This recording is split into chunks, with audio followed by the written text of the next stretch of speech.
Everybody, good morning. Today I am going to teach the new lesson conjunction. मैं आपको ये बताना चाहता हूं कि कंजक्शन जो है एक ग्रामर का पार्ट है जिससे बच्चों का बहुत डिमांड रहता है कि सर मुझे कंजक्शन नहीं आता है, आप कंजक्शन को अच्छा थोड़ा सा डीलिंग करके हम लोग को बता दीजिए कि कैसे हम लोग कंजक्शन को समझेंगे और कैसे इसको यूज किया जाता है। तो पहले मैं स्टार्टिंग से कंजक्शन के बारे में बता रहा हूं कि व्हाट इज कंजक्शन, कंजक्शन क्या होता है। तो आपको मैंने लिखा है कि कंजक्शन दैट मीन्स होता है संयोजन करना यानी जोड़ना, संयोजन करना यानी जोड़ना, या उसको आप कह सकते हैं संधि भी कह सकते हैं, उसको आप संधि भी कह सकते हैं। जैसे आप लोग को मैं डिफिनेशन लिखा हूं, a conjunction is a word used to join words, phrases, clause और sentence together। संयोजन एक ऐसा शब्द है जिसमें वाक्यों को जोड़ना, उपवाक्यांशों को जोड़ना या किसी भी क्लाउज को जोड़ना कंजक्शन कहलाता है। यानी खास तौर पर मैं आपको बताना चाहता हूं कि कंजक्शन जो होता है दो शब्द समूहों को जोड़ने का जो काम करता है वहीं आपका कनेक्टिंग पावर को कंजक्शन कहा जाता है। जैसे for example Ram and Shyam are brothers. आपको मैं ये बताना चाहता हूं कि राम एंड श्याम, राम और श्याम क्या है, दो बॉयज हैं और दोनों के बीच में कनेक्टिंग करने वाला कौन आ गया, एंड। तब मिलता है कि राम और श्याम भाई हैं। राम और श्याम यानी राम और श्याम क्या हो गए, दो बॉय हो गया और दो बॉय का कनेक्टिंग करने वाला कौन आ गया, एंड। इसलिए क्या बन गया, कंजक्शन। और कंजक्शन है कौन, तो एंड, एंड इज कंजक्शन। जैसे साजन इज क्लेवर बट किसु इज सिंपल। देखिए कितना सुंदर है शब्द है कि साजन इज क्लेवर बट किसु इज सिंपल, यानी साजन जो है चालाक है लेकिन किसु क्या है, साधारण है। अब दोनों के बीच में जोड़ने वाला कौन हमारा कनेक्टिंग पावर आया, तो बट आया। तो बट इज क्या हो गया, कंजक्शन। और ये कंजक्शन को मिलने से बन गया डायरेक्टली कि साजन जो है क्लेवर है और किसु कैसा है, तो सिंपल है। तो आपको मैं पुनः फिर बता देना चाहता हूं कि कंजक्शन जो होता है दो शब्द समूहों को एक साथ जोड़ने का जो काम करता है, जो जोड़ता है, या सेंटेंसों को एक साथ जोड़ने का जो काम करता है वही मेरा कंजक्शन कहलाता है। अब मैं आपको यह बताना चाहता हूं कि काइंड्स ऑफ कंजक्शन।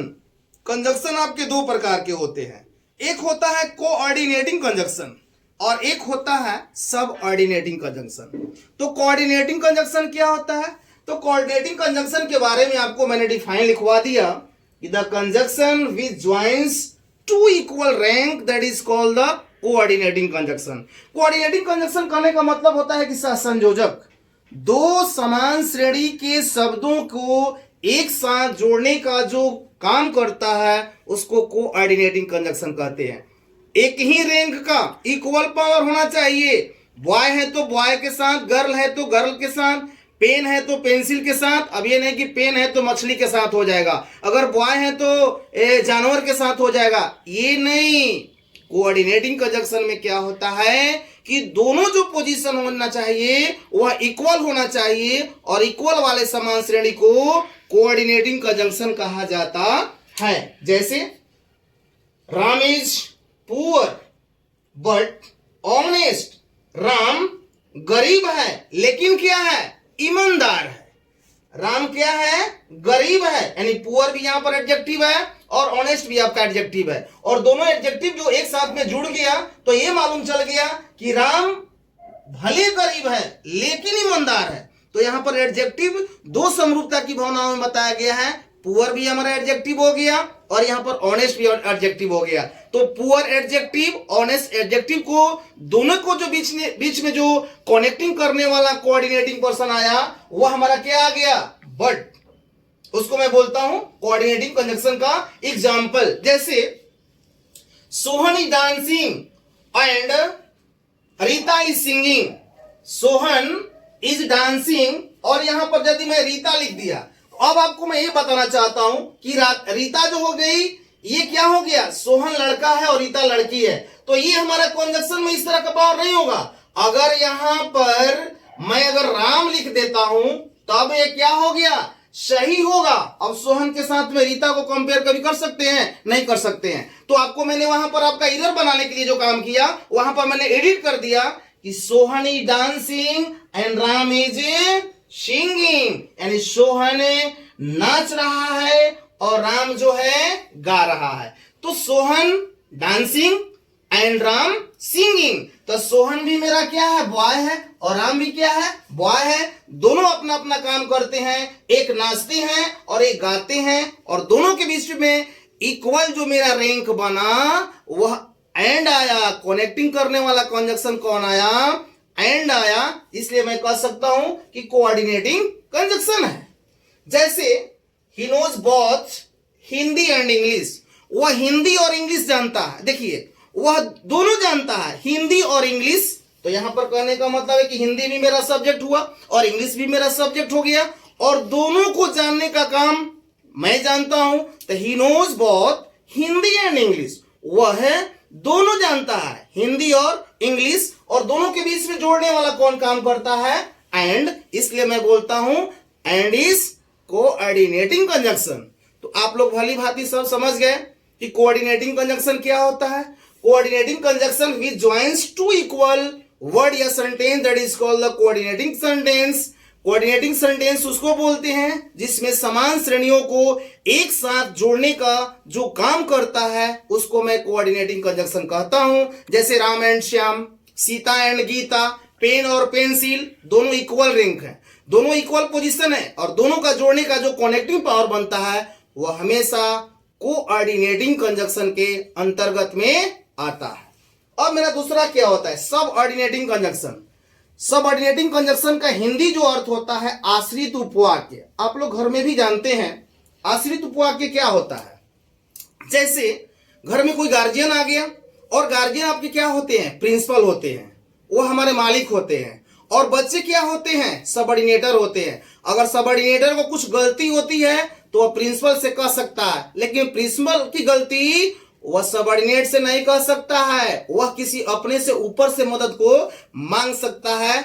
इसलिए सबऑर्डिनेटिंग जो होता है आश्रित उपवाक्य होता है। यानी कहने का मतलब है कि the conjunction which joins a subordinate clause to a principal clause, that is called the subordinate clause. वैसा कंजक्शन, जो कंजक्शन हमेशा सबऑर्डिनेट कंजक्शन को प्रिंसिपल कंजक्शन के साथ जो जोड़ता है, यानी सबऑर्डिनेट कंजक्शन जो प्रिंसिपल क्लाउज से जुड़ता है और अपने भावों को व्यतीत कर देता है, उसको हम बोलते हैं सब ऑर्डिनेटिंग कंजक्शन। यानी कहने का मतलब है कि प्रिंसिपल क्लाउज जो होता है प्रिंसिपलाइज इटसेल्फ होता है, but subordinate clause is not principalise itself, it is always depend to the principal clause. यानी प्रिंसिपल क्लाउज जो होता है अपने आप में प्रधान होता है, लेकिन सबऑर्डिनेट जो क्लाउज होता है अपने आप में कभी प्रधान नहीं होता है, वो हमेशा प्रिंसिपल के ऊपर डिपेंड रहता है। उसी को हम बोलते हैं सबऑर्डिनेट क्लाउज। जैसे आपको मैं यहां पर एग्जांपल बता रहा हूं,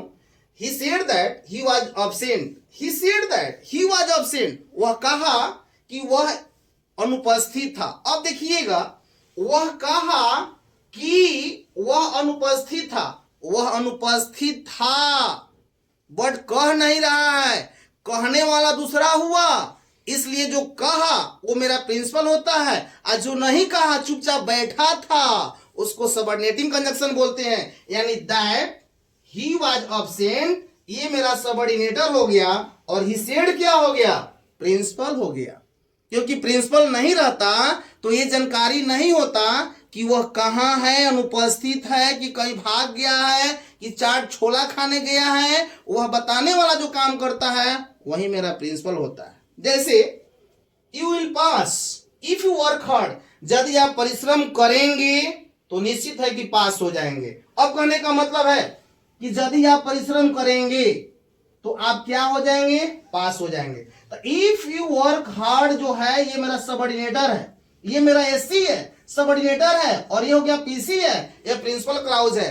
आप परिश्रम करेंगे तो पास हो जाएंगे। यानी मैं कह रहा हूं आप परिश्रम करेंगे तो परिश्रम करने वाला तो कर रहा, लेकिन मेरा विचार ये बनता है कि यदि तुम परिश्रम करोगे तो पास हो जाओगे। तो इसलिए इफ यू वर्क हार्ड हो गया, वह एसी ए सबऑर्डिनेटर है, और यू विल पास क्या हो गया, पीसी ये प्रिंसिपल क्लाउज है, और ये सबऑर्डिनेटर जो है प्रिंसिपल क्लाउज के ऊपर डिपेंड होता है। तब ये कहता है कि तुम पास कर जाओगे यदि कठिन परिश्रम करते हो। अब अगला है एग्जाम्पल, आई लाइक हिम, मैं उसे पसंद करता हूं क्योंकि ही इज ऑनेस्ट, वह ईमानदार है। मैं उसे पसंद करता हूं क्योंकि क्या है, ईमानदार। यानी कहने का मतलब है वो पागल रहता तो मैं पसंद करता, अगर वह चोर रहता तो मैं पसंद करता, वह बेवकूफ रहता तो मैं पसंद करता नहीं। मैं हमेशा देखता हूं कि वह ईमानदार है, वह अच्छा इंसान है, इसलिए मैं उसे पसंद करता हूं। तो मैं उसे पसंद करता हूं, मैं प्रिंसिपल हो गया, और वह जो ईमानदार है वह एसी हो गया। वह अपने से नहीं कर रहा, वह इधर उधर घूम रहा है, लेकिन मैं उसे पसंद करता हूं। हमेशा देखता हूं सुबह और शाम, अरे यार तो इंसान बहुत ही ईमानदार लड़का है, इसलिए मैं पसंद किया। तो यहाँ पर बिकॉज के साथ में जो ही इज ऑनेस्ट हो गया, यह मेरा एसी बनता है, और आई लाइक हिम क्या हो गया, पीसी यानी प्रिंसिपल क्लाउज होता है। यानी आपको मैं फिर से बता देना चाहता हूं, इस subordinate clause is as clause हमेशा to dependent on the principal clause. Subordinate clause वो होता है जो हमेशा प्रिंसिपल क्लाउज के ऊपर डिपेंड रहता है, और प्रिंसिपल क्लाउज जो होता है अपने आप में प्रधान होता है, लेकिन सबऑर्डिनेट क्लाउज अपने आप में प्रधान नहीं होता है, वह हमेशा जो होता है प्रिंसिपल क्लाउज के ऊपर डिपेंड करता है। तो मैंने अभी आपको कंजक्शन का डिफिनेशन के साथ में काइंड्स ऑफ कोऑर्डिनेटिंग कंजक्शन और सबऑर्डिनेटिंग कंजक्शन आपको मैंने बताया। अगर कहीं आपको यदि दिक्कत होती है, नहीं समझ में आता है, तो आप मेरे चैनल के माध्यम से आप लोग बताइएगा।